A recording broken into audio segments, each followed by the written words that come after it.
नमस्ते दर्शक हो। आइए देखते हैं इंग्लैंड का सौंदर्य और वैभव।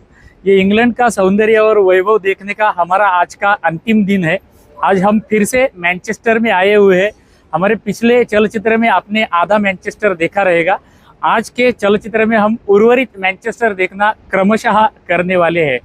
तो आइए उर्वरित मैनचेस्टर देखना क्रमशः करते हैं। इंग्लैंड की एक बात आपको दिखानी रह गई थी, इसलिए दिखा रहा हूँ। ये इंग्लैंड का पिकाडेली गार्डन्स बस स्टॉप है। बस स्टॉप का स्टॉप नंबर N है। इस फलक पर आपको दिखाई देता रहेगा बस के रूट नंबर लिखे हुए हैं, बस नंबर लिखे हुए हैं। उस रूट पर कौन कौन से स्टॉप आने वाले हैं वो सारे लिखे हुए होते हैं और उस बस के समय लिखे हुए होते हैं। जो समय यहाँ पर लिखे हुए होते हैं उसी समय पर बसेस छूटती है और आती भी है। यदि आप ऐसे बस स्टॉप के तथा ट्राम स्टेशन के फलक पढ़ना सीख गए तो आप गूगल मैप्स के सहायता से कहीं भी इंग्लैंड में घूम सकते हैं। यहाँ पर बस में चलने के लिए दिन भर का पास मिलता है केवल 5 पाउंड में। अभी जो आप पटल पर देख रहे हैं ये बस का पास है, केवल 5 पाउंड में मिलता है। 5 पाउंड में आप दिन भर कहीं भी घूम सकते हैं। 5 पाउंड यानी कि हमारे लगभग 600 रुपये हो जाते हैं। 600 रुपये में आप मैनचेस्टर क्लस्टर में कहीं भी घूम सकते हैं। बोल्टन से 37 नंबर का बस पकड़कर हम मैनचेस्टर में पिकाडेली बस स्टैंड पे आए हैं। यहाँ पर हमें बस बदलकर 147 नंबर की बस से डर्बी रोड जाना है। डर्बी रोड के परिसर में एक हमारा हिंदू राधा कृष्ण मंदिर है, वो देखने के लिए अभी हम जा रहे हैं। अभी हमने 147 नंबर के बस में बैठकर प्रस्थान किया है डर्बी रोड की दिशा में। डर्बी रोड तक जाने के लिए लगभग हमें गूगल मैप दिखा रहा है कि 20 मिनट लगने वाले हैं। लगभग इसी समय में हम वहाँ पर पहुँचने वाले हैं। ये आजू बाजू के दृश्य हम अभी आपको दिखा रहे हैं। मैनचेस्टर हमने कल के चलचित्र में, पिछले चलचित्र में जो देखा था वो सेंट्रल मैनचेस्टर था। आज हम थोड़ा सा उसके उपनगर की दिशा में जा रहे हैं जिसका नाम है डर्बी रोड। आप देख सकते हैं हम जिस मार्ग से जा रहे हैं उस मार्ग पर हमें अनेक भारतीयों के विपणन केंद्र दिखाई दे रहे हैं।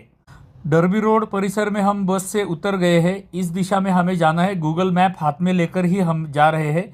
आप सामने देखेंगे वहाँ पर पेड़ के नीचे हमें दाहिनी बाजू में मुड़ना है। वहाँ से अंदर जाके हमें वो राधा कृष्ण मंदिर मिलता है। जहाँ पर हमें दाहिनी बाजू में मुड़ना है वहाँ पर फलक भी लगाया हुआ है हिंदू टेम्पल का तथा गांधी हॉल का। ये गांधी का नाम क्यों देते हैं सारे स्थानों पे पता नहीं, किंतु यहाँ से अंदर जाके वो स्थान मिलता है। सामने अभी आपको भगवा ध्वज दिखाई देने लगा रहेगा। जहाँ पर भगवा ध्वज है वहीं पर हमारा हिंदू राधा कृष्ण मंदिर है।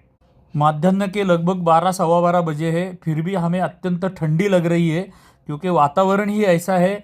भारतीय लोगों को वहाँ पर बहुत ठंडी फील होती है, ठंडी लगती है। अभी हम पहुँच गए हैं मुख्य स्थान पर जहाँ पर लिखा हुआ है Indian religious charitable trust Gandhi hall, ऐसा वहाँ पर फलक लगाया हुआ है। राधा कृष्ण मंदिर नहीं लिखा है लेकिन चैरिटेबल ट्रस्ट का नाम लिखा हुआ है। दुर्भाग्य से हमें यहाँ पर आने के पश्चात पता चला कि मंदिर के दर्शन का समय प्रातःकाल में 9:30 बजे से 11:30 बजे तक ही होता है। शाम को 5:30 से 7:30 बजे होता है और इतवार के दिन, संडे के दिन केवल प्रातःकाल में दर्शन समय होता है। अभी 12 बज के गए हैं, मंदिर बंद है। हम क्षमा चाहते हैं कि आपको मंदिर अंदर से हम दिखा नहीं सके, किंतु मंदिर बाहर से हम अभी आपको दिखाते हैं। अभी जो आप पटल पर देख रहे हैं ये मंदिर का मुख्य प्रवेश द्वार है। हमने जो फलक पढ़ा था वो फलक यहाँ पर इस दिशा में है और वो नीले रंग का आपको द्वार दिख रहा है, वहाँ से मंदिर में प्रवेश करने के लिए स्थान है। अभी मंदिर तो बंद है, हमने आपको बोला है, किंतु यहाँ के जो इंग्लैंड के सभी मंदिर है वो हमारे जैसे, भारत के जैसे पूरे दिन भर खुले नहीं रहते हैं। मंदिर के समय होते हैं। बहुत से मंदिर कम्युनिटी हॉल में, चर्च में पहले माले पर ही बनाए जाते हैं और उनके समय देखकर ही हमें मंदिरों में जाना पड़ता है। दुर्भाग्य से गूगल के ऊपर भी हमें इस मंदिर के समय की जानकारी नहीं मिली थी। डर्बी रोड के इस राधा कृष्ण मंदिर से 3-4 किलोमीटर पर ही एक गीता मंदिर है। अभी वो मंदिर भी बंद रहेगा, दोपहर का समय है, माध्याह्न का समय है, इसलिए हम वहाँ जा नहीं रहे। यदि आप कभी मैनचेस्टर जाते हैं तो ये दोनों मंदिर आप देख सकते हैं। एक विशेष बात हमें यहाँ पर देखने के लिए मिली, इसलिए आपको दिखा रहे हैं। स्ट्रीट लाइब्रेरी करके कंसेप्ट हमें देखने के लिए मिला। फुटपाथ के ऊपर ये एक छोटा सा कबर्ड रखा गया है और उसमें अनेक ग्रंथ रखे गए हैं और उन ग्रंथों को यहाँ के लोग लेके जाते हैं, पढ़ते हैं और फिर से लाके रख देते हैं। ऐसी ये स्ट्रीट लाइब्रेरी हमें देखने के लिए मिली। गीता भवन मंदिर भी अभी बंद है, इसलिए हमने वहां पर जाना कैंसिल कर दिया है। अभी हम डायरेक्ट जा रहे हैं कैसल फील्ड देखने, जहां पर हमें कैनॉल्स और बोट्स देखने के मिलेंगे, जो यहाँ की विशेषता है। 41, 42, 43 इन तीन में से कोई भी एक बस पकड़ के हमें कैसल फील्ड जाना है। मैनचेस्टर में भी हमें अनेक प्राचीन वास्तुएं देखने के लिए मिलती है। इनमें से अधिकतर वास्तुएं यूनिवर्सिटी की होती है, मैनचेस्टर यूनिवर्सिटी की। आप देख सकते हैं ये पटल पर जो दिख रहा है ये सारा मैनचेस्टर यूनिवर्सिटी का कैंपस है। और प्राचीन वास्तुएं हमें अनेक मैनचेस्टर में देखने के लिए मिलती है। उसके साथ में आधुनिक वास्तुएं भी देखने के लिए मिलती है। ये सारा मैनचेस्टर यूनिवर्सिटी का प्रांगण है या परिसर है, और उसी के सारे बिल्डिंग्स हम देख रहे हैं। मैनचेस्टर में हमें विश्व के सारे प्रभागों के, खंडों के, देशों के लोग मिलते हैं। सारे धर्मों के, पंथों के, मज़हब के लोग मिलते हैं। मज़हब के लोग तो अधिक हमें देखने के लिए मिलते हैं। विविधता, संस्कृति की विविधता हमें मैनचेस्टर में देखने के लिए मिलती है, और अच्छा लगता है सब कुछ देखने के लिए। बोल्टन, मैनचेस्टर आदि शहरों में जो बस का नेटवर्क है उसे बी नेटवर्क नाम होता है। सारे बी नेटवर्क के आपको बस दिखाई देंगे। इसको बी नाम क्यों दिया है, इसका इतिहास मैं आपको अंत में बताऊंगा इस चलचित्र के। ओवरऑल पूरे इंग्लैंड में हमें व्यक्ति के जीवन को, दिव्यांग लोगों को, वृद्ध व्यक्तियों को अत्यंत महत्व दिया जाता है। ये स्थान स्थान पर देखने के लिए मिलता है। सारे सार्वजनिक स्थानों के ऊपर दिव्यांगों के लिए व्यवस्थाएं की जाती है। चाहे वो टॉयलेट हो, म्यूजियम्स हो, बसेस हो, ट्राम्स हो, जो कुछ भी हो, उनको अधिक महत्व दिया जाता है। हमारे पिछले चलचित्र में ये मॉन्यूमेंट हमने देखा था। ये मैनचेस्टर का सेंट्रल एरिया है, जिसे सेंट पीटर स्क्वायर बोलते हैं। यहीं पर ट्राम स्टेशन है और मुख्य बस स्टैंड भी इस सेंट पीटर स्क्वायर में ही है।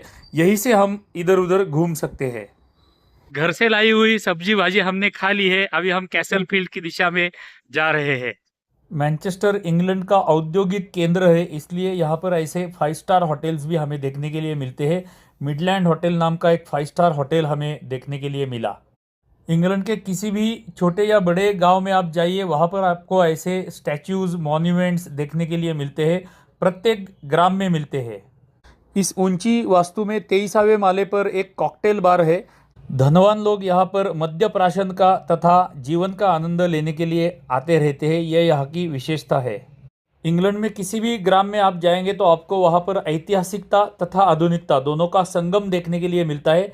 सामने आप देख सकते हैं आधुनिकता भी दिख रही है और ऐतिहासिकता भी दिख रही है। यह ऐतिहासिक वास्तुएं यहाँ पर है, और सामने हमें आधुनिक वास्तुएं देखने के लिए मिल रही है।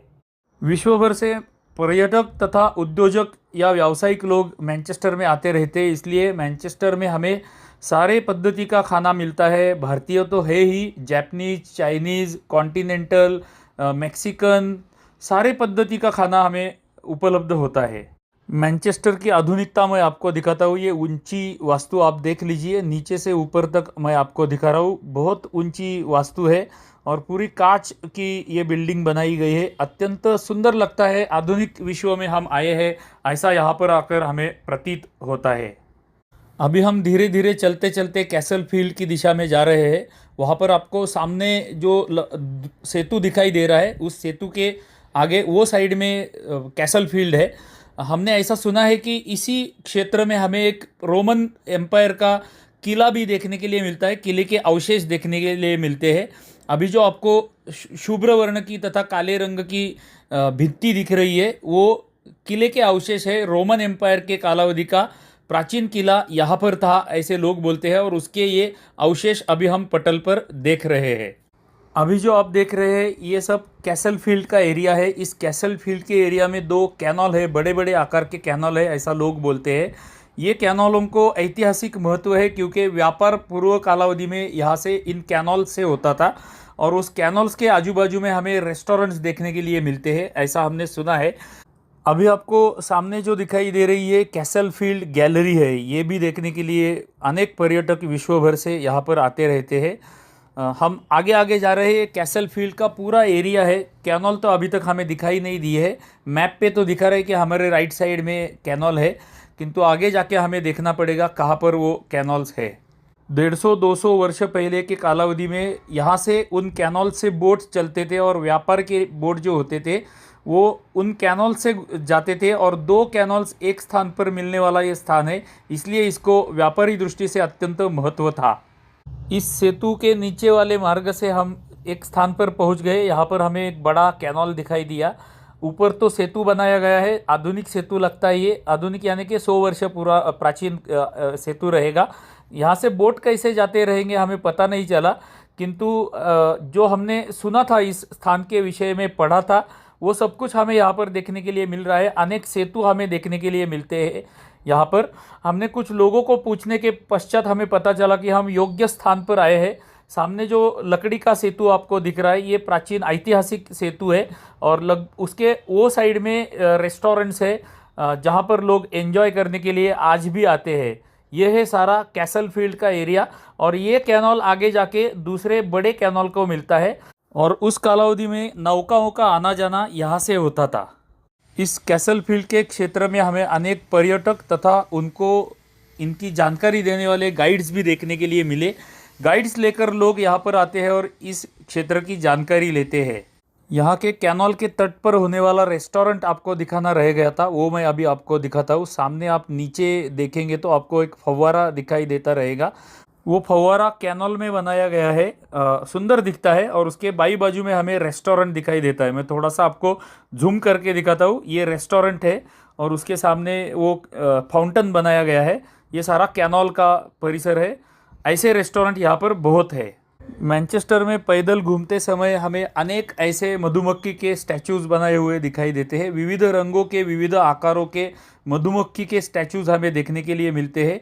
इसके पीछे ये कहानी है कि यह औद्योगिक ग्राम था प्राचीन कालावधि में और यहाँ के कामगार जो थे वो कामगार मधुमक्खी जैसे काम को चिपक कर काम करते थे। सब लोग मिलकर काम करते थे मधुमक्खी जैसे, इसलिए मधुमक्खियों के अनेक पुतले हमें मैनचेस्टर में देखने के लिए मिलते हैं।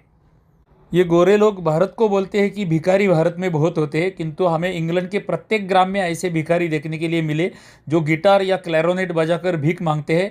ऐसे बड़े बड़े स्पॉट्स जो होते हैं, जैसे ये सेंट पीटर्स का स्पॉट है, यहाँ पर ये लोग भीख मांगते हैं। तो दर्शकों, मैनचेस्टर दर्शन के दूसरे भाग की हम यहीं पर इतिश्री कर रहे हैं। आशा करता हूँ कि अब तक जो 11 चलचित्र हमने इंग्लैंड के देखे वो आपको अच्छे लगे रहेंगे। ये सारे पहले 12 और ये आज का 12वां चलचित्र देखने के लिए हमने हमारी वाहिनी पर इंग्लैंड नाम की एक प्लेलिस्ट बनाई है। वो प्लेलिस्ट का अवश्य लाभ उठाइए। इंग्लैंड नाम के हमारे प्लेलिस्ट में आपको सारे इंग्लैंड के चलचित्र देखने के लिए मिलेंगे। दक्षिण इंग्लैंड से लेकर उत्तर इंग्लैंड तक सारे चलचित्र एक ही स्थान पर आपको उस प्लेलिस्ट में देखने के लिए मिलेंगे, तो उस प्लेलिस्ट का अवश्य लाभ उठाइएगा। हमारी दूसरी नित्य प्रार्थना आपसे रहती है कि कृपया हमारे प्रत्येक चलचित्र को लाइक किया कीजिएगा। एक छोटी सी टिप्पणी प्रत्येक चलचित्र को अवश्य करते रहिएगा, उसका हमें लाभ होता है। और हमारी अंतिम प्रार्थना रहती है कि यदि हमारे चलचित्र आप संपूर्ण स्वदेशी भारतीय प्लेटफॉर्म एटोप्ले पर देख रहे हैं तो हमारी वाहिनी को फॉलो कर दीजिए। यदि हमारे चलचित्र आप अमेरिकन यूट्यूब पर देख रहे हैं तो हमारी वाहिनी को सब्सक्राइब कर दीजिए। ये हृदयपूर्वक प्रार्थना है। चलिए, तो अगले चलचित्र में मिलते हैं हमारे भारत के किसी प्राचीन मंदिर में। तब तक के लिए आप सभी को धन्यवाद, धन्यवाद, धन्यवाद।